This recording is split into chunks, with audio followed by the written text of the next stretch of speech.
الحمدللہ والصلاة والسلام علی رسول اللہ۔ ناظرین، ایک بار پھر آپ کا استقبال ہے۔ آج کے اس مجلس میں ہمارا موضوع ہے بدعات سے بچنا مسلمان کے لیے کیوں ضروری ہے۔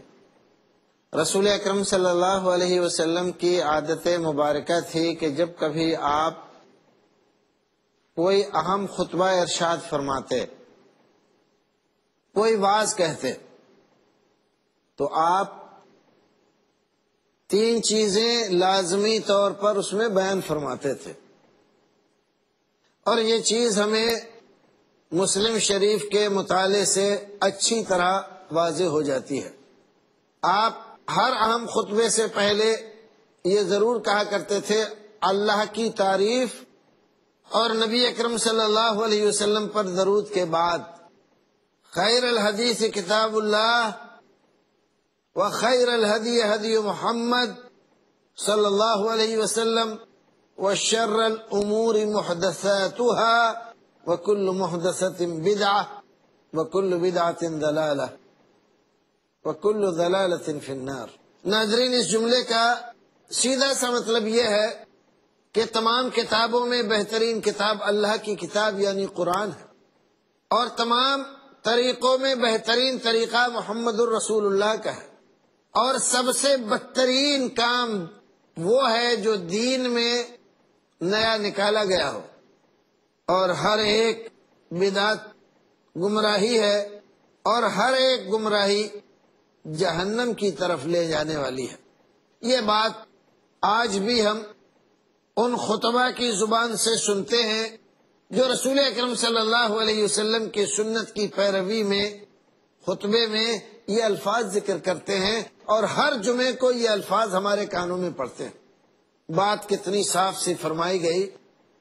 سب سے بہترین کتاب اللہ کی کتاب ہے، سب طریقوں اور راستوں میں بہترین طریقہ اور راستہ اللہ کے رسول کا ہے، سب سے بدترین کام بدعت ہے، اور بدعت گمراہی ہے، اور گمراہی جہنم میں لے جانے والی ہے۔ ایک سوال پیدا ہوتا ہے کہ ایک بات رسول اکرم ایک بار فرما دیں، آپ کا ایک بار کسی بات کو کہہ دینا کافی ہے مسلمان کے لیے، بار بار اس کو دہرانے کی قطعاً ضرورت نہیں ہے۔ لیکن ہر اہم خطبے سے پہلے رسول اکرم کا ان باتوں کو دہرانا ظاہر ہے کہ کسی خاص مقصد کے تحت، اور وہ مقصد کیا ہے؟ اس مقصد کو ایک دوسری حدیث کی روشنی میں اگر ہم سمجھیں تو شاید ہمیں زیادہ سمجھ میں آئے۔ حضرت عبداللہ ابن مسعود رضی اللہ تعالیٰ عنہ کی روایت ہے، امام مسلم رحمۃ اللہ علیہ مسلم شریف میں بیان فرماتے ہیں، ما من نبی الا ولہ حواریون، دنیا میں کوئی نبی ایسا نہیں گزرا جس کے حواری نہ رہے ہوں۔ حواری کہتے ہیں صحابی کو، ساتھ دینے والوں کو، ساتھ چلنے والوں کو، نبی کے مشن پر مر مٹنے والوں کو۔ جتنے نبی اس دنیا میں آئے ہر ایک کے اللہ رب العزت نے کچھ نہ کچھ حواری رکھے، واصحاب، اور ساتھی رکھے۔ ان کا کام کیا تھا؟ یقتدون بامری ویاخذون بسنتی، ان کا کام تھا نبی کی سنت کو محفوظ رکھنا اور نبی کے فرمان کے مطابق زندگی گزارنا، آپ کے نقش قدم پر چلنا۔ ہر زمانے میں ایسا ہی ہوتا رہا۔ جب تک نبی وقت رہا کسی طرح کی گمراہی کے لیے شیطان نے راستہ نہیں پایا، لیکن جب نبی دنیا سے رخصت ہو گیا تو شیطان آپ کے ماننے والوں کے پاس آیا، اور شیطان نے ان کو طرح طرح کے وسوسے دلانا شروع کی۔ ان وسوسوں میں جو سب سے بڑا وسوسہ جو انسانوں کو گمراہ کرنے کا شیطان کے ہاتھ لگا وہ تھا نیکی، ثواب، دینداری، پرہیزگاری کے نام سے نئی چیزیں ایجاد کرنا۔ بعد کے آنے والے لوگوں نے کیا کیا؟ جو کہا، جو زبان سے کہتے تھے نبی کی تعریف میں، نبی سے محبت میں، نبی سے تعلقات کے عنوان سے، لیکن وہ صرف زبانی جمع خرچ تھا، عملی زندگی میں وہ چیز موجود نہیں تھی. یقولون ما لا یفعلون. عملی زندگی ان کی کیسی گزر رہی تھی؟ وہ یفعلون ما لا یؤمرون. نبی نے جس بات کا حکم نہیں دیا انہی چیزوں کو اہمیت دے کر وہ ساری زندگی گزار رہے تھے. جن چیزوں کو نبی نے برتنے کا حکم دیا، کرنے کا حکم دیا، عبادات کے نام پر، دین کے نام پر، ثواب کے نام پر، ان کو پسے پش ڈال دیا گیا. اور جو بعد والے لوگوں نے اپنے طور پر اچھا جان کر لوگوں میں پھیلا دیا ان کے پیچھے پڑ گئے. رسول اکرم صلی اللہ علیہ وسلم نے اپنی اس حدیث میں یہ بھی فرمایا کہ ایسا ہر زمانے میں ہوا میری امت میں بھی ہوگا. فمن جاہدہم بیدہ فہو مؤمن ومن جاہدہم بلسانہ فہو مؤمن ومن جاہدہم بقلبہ فہو مؤمن ولیس براءہ حبۃ خردل من الایمان. جو آدمی ان لوگوں کے ساتھ ہاتھ سے جہاد کرے گا، ان کی باتوں کی تردید کرے گا، رسول کی سنت پر عمل کرے گا اور اس کو سامنے لائے گا، اس کی تبلیغ کرے گا، جو زبان سے ان کی تردید کرے گا، جو دل سے ان کے اس طرز عمل کو برا جانے گا اور رسول کی سنت پر عمل کرے گا، رسول اکرم نے اس کے ایمان کی شہادت دی، اس کو سرٹیفکیٹ دے دیا، یہ مومن ہے. لیکن جو آدمی باوجود طاقت اور قوت کے ان نئی نکالی ہوئی بدعتوں کے خلاف کھڑا نہیں ہوا، نہ کوئی کوشش کی، نہ زبان سے، نہ ہاتھ سے، نہ دل سے برا جانا، بلکہ ان کے اندر ملوث ہو گیا خود، رسول اکرم فرماتے ہیں کہ اس کے دل میں ذرہ برابر بھی ایمان باقی نہیں. یہ دو حدیثیں رسول اکرم کی صحیح مسلم شریف کی ہمیں ایک بات بتلاتی ہے.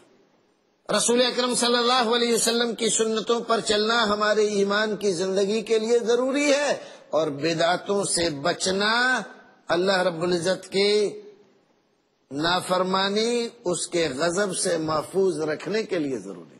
جو لوگ بدعات میں زندگی گزاریں گے، ان کو اختیار کریں گے، وہ بدعات چاہے عبادات سے متعلق ہوں، چاہے وظائف سے متعلق ہوں، معمولات سے متعلق ہوں، تو وہ ہمارے لیے سراسر نقصان دہ.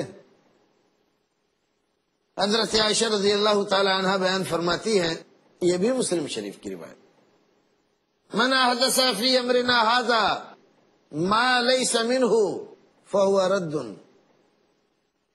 یہ دین بڑا حساس ہے، کسی بھی نئی ایجاد کی ہوئی چیز کو قبول نہیں کرتا. اس کی ساری بنیاد رسول اکرم صلی اللہ علیہ وسلم کی فرمائی ہوئی احادیث، بیان کیے ہوئے ارشادات پر ہے. کسی کو گنجائش نہیں ملے گی، اجازت نہیں دی جائے گی کہ وہ دین کے نام پر ثواب کی نیت سے کچھ بھی دین کے اندر داخل کر دے. ساری دنیا بھی اگر مل کر کسی ایسی بات کو جو نبی نے نہیں فرمائی، جس کا حکم نہیں دیا، اگر کوشش کرے اس کو اچھا ثابت کرنے کی، اللہ رب العزت کی یہاں وہ اچھی نہیں ہو سکتی. در حقیقت شیطان بڑا مکار ہے. جب ہم حقیقی بدعتوں سے دور رہنے کی بات کہتے ہیں تو وہ غیر حقیقی بدعتوں کو لا کر سامنے کھڑا کرتا ہے اور ہم سے کہتا ہے کہ تم بھی تو ایسا ایسا کر رہے ہو. یہ ٹوپی آپ پہن رہے ہیں، رسول اکرم کے زمانے میں ایسی ٹوپی کہاں تھی، کہاں پہنی آپ نے؟ نہ صحابہ کرام نے پہنی. یہ بدعت نہیں ہے.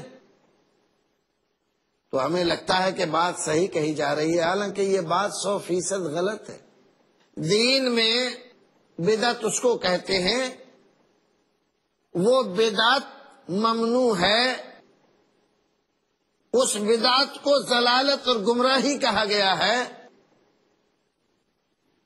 جو بدعت دین میں نکالی جائے، ثواب جان کر کی جائے، شریعت سے اس کی کوئی بھی دلیل فراہم نہ ہو سکے، نبی اکرم کے زمانے میں اس کے دوائی موجود تھے، وہ چیز موجود تھی، اور آپ نے استعمال نہیں کی، نہ اجازت دی، پھر ہم کرنے لگ جائیں تو اس چیز کو شرعی بدعت کہتے ہیں۔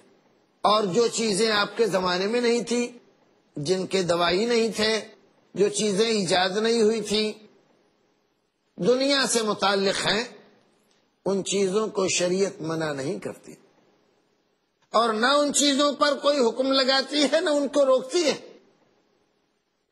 بلکہ شریعت کی جانب سے دنیا میں رہنے کے لیے وہاں کے مسائل سے دو چار ہونے کی وجہ سے بہت ساری چیزیں ایجاد کرنے کو شریعت اچھی نظر سے دے۔ وسائل زندگی رسول اکرم کے زمانے میں کھیتی باڑی جیسے ہوتی تھی، آج تقاضے بدل گئے، زمانہ بدل گیا، بہت سے نئے نئے آلات ایجاد ہو گئے۔ اب ہم یہ نہیں کہہ سکتے کہ یہ آلات ایجاد کرنا یا ان کو استعمال کرنا ناجائز ہے، حرام ہے یا بدعت ہے، نہیں۔ اگرچہ ڈکشنری کے اعتبار سے، لغت کے اعتبار سے ان کو نیا کہا جائے، لیکن حقیقت میں یہ نیا نہیں، یہ نئے نہیں ہیں، اور نہ شریعت اس سے منع کرتی ہے۔ ہم نے بتلایا کہ کبھی کبھی شیطان شبہ ہمارے دماغ میں ڈالتا ہے کہ یہ بہت ساری چیزیں آج کے زمانے میں جو ہمارے آس پاس ہیں، کیا یہ بدعت ہے؟ کیا شریعت ان کو منع کرتی ہے؟ تو ہم آپ کے اس کنفیوژن کو دور کرنا چاہتے ہیں کہ شریعت صرف اس چیز کو بدعت شرعیہ قرار دیتی ہے اور اس کی شناخت ذکر کرتی ہے، اس کو گمراہ کہتی ہے جو دین کے نام پر کی جاتی، ثواب کی نیت سے کی جاتی، ثواب جان کر کی جاتی۔ شریعت میں اس کی کوئی گنجائش نہیں، کوئی دلیل ان کو ثابت نہیں کرتی۔ رسول اکرم کے زمانے میں دوائی موجود تھے اور آپ نے نہیں کیا۔ ایسے تمام کام، ایسی تمام چیزیں شریعت کی نگاہ میں بدعت کہلاتی ہیں، اور شریعت میں اس کی گنجائش نہیں رکھی گئی ہے۔ ایک حدیث آپ کے سامنے کوٹ کرنا چاہوں گا، رسول اکرم صلی اللہ علیہ وسلم، حدیث صحیح ہے، بیان فرماتے لعن اللہ من لعن والدیہ، لعن اللہ من آوى محدثا، لعن اللہ من غیر منار الارض، لعن اللہ من ذبح لغیر اللہ۔ اب حدیث دیکھیے، رسول اکرم صلی اللہ علیہ وسلم رحمت للعالمین،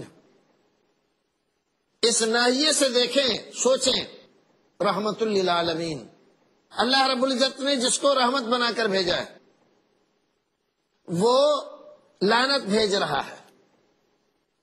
اس نبی نے اس وقت لعنت نہیں بھیجی جب طائف کے میدان میں لوگوں نے اس کو زخمی کیا، اس کے جسم سے خون نکال کر اس کو لہو لہان کیا، بے دم کر دیا، گستاخی ہی نہیں کی گئی، ہر وہ اذیت اس کے لیے روا رکھی گئی جو ایک انسان دوسرے انسان کو دے سکتا ہے۔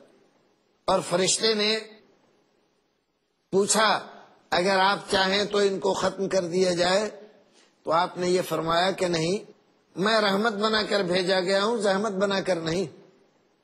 یہ اگر مسلمان نہیں ہوتے کوئی بات نہیں ہے، ان کے نسلیں، ان کی اولاد مسلمان ہوگی۔ وہ نبی آج لعنت بھیج رہا ہے، کس پر؟ 4 آدمی ہیں، لعن اللہ من لعن والدیہ، اس آدمی پر لعنت ہو جو اپنے والدین پر لعنت بھیجتا ہے۔ والدین پر لعنت بھیجنے کا ایک معنی یہ بھی ہے کہ تم دوسرے کے والدین پر لعنت بھیجو، وہ تمہارے والدین پر بھیجیں، تم ان کے والدین کو گالی دو، تمہارے والدین کو گالی دیں۔ یہاں اس کی تشریح کی جائے تو بات لمبی ہو جائے گی، ہم اس کو یہیں چھوڑتے ہیں۔ جو بات ہمیں اس حدیث میں بیان کرنی ہے، رسول اکرم صلی اللہ علیہ وسلم نے فرمایا لعن اللہ من آوى محدثا، اللہ کی لعنت ہو اس پر جو آدمی کسی بدعتی کو پناہ دے۔ اندازہ لگ جائیں کہ بدعت کتنی بری چیز ہے، ہمارے اور آپ کے لیے اس سے بچنا کتنا ضروری ہے۔ اگر ہم لعنت سے بچنا چاہتے ہیں، رسول اکرم کی بددعا سے بچنا چاہتے ہیں، تو ہمارے لیے ضروری ہے کہ ہم بدعت سے بھی بچیں اور بدعتی سے بھی بچیں۔ بدعت ہم نہیں کر رہے ہیں، بدعت کو ہم نے قبول نہیں کیا ہے، بدعت پر ہم عمل نہیں کر رہے ہیں، صرف اتنے جرم پر کہ ہم نے بدعتی کو پناہ دے دی۔ رسول اکرم صلی اللہ علیہ وسلم نے اس جرم کو اتنا بڑا بتایا کہ اس پر لعنت بھیجنی جائز ہے۔ کیوں؟ کس لیے؟ کیا وجہ ہے؟ یہ اتنا بڑا جرم ہے؟ ہاں اتنا بڑا جرم ہے۔ کیوں؟ اس لیے کہ بدعت ایجاد کرنے والا اپنے آپ کو اللہ اور اس کے رسول کے مقام و درجے میں رکھ رہا ہے۔ گویا کہ وہ بھی یہ سمجھ رہا ہے جیسے اللہ کی بات ماننا بندوں کے لیے ضروری، رسول کی بات ماننا ضروری، جیسے ان کا سکہ چل رہا ہے، جیسے ان کی بات مانی جا رہی ہے، میری بھی بات مانی جائے۔